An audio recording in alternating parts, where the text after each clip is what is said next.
All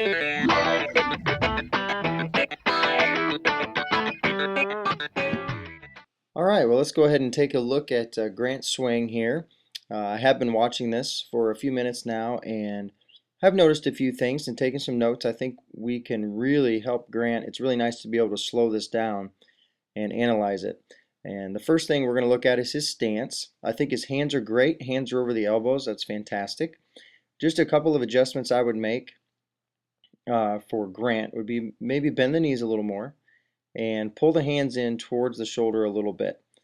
He does have the bat a little far back over that back leg, and what that prevents him from doing is going into any sort of trigger mechanism because his hands are already so far back he can't really move them back anymore, or up for that matter. It's kind of hard.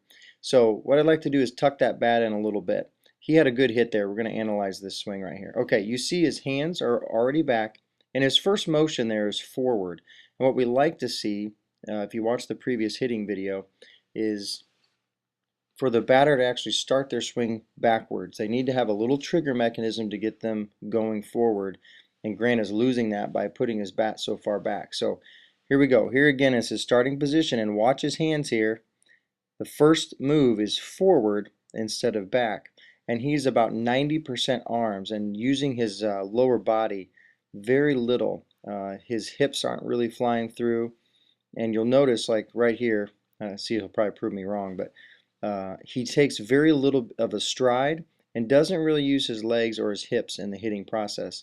Let's watch this swing right here. Notice it's mostly arms, very little leg. So as I'm watching this, I'm thinking a huge improvement for him, like we said in the beginning, is I paused that to show a good contact point. He's got a good contact hit there.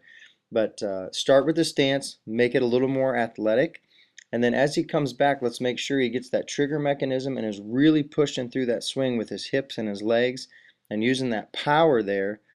And I think that'll help Grant be a little more consistent with his swing and with the hits. Good job.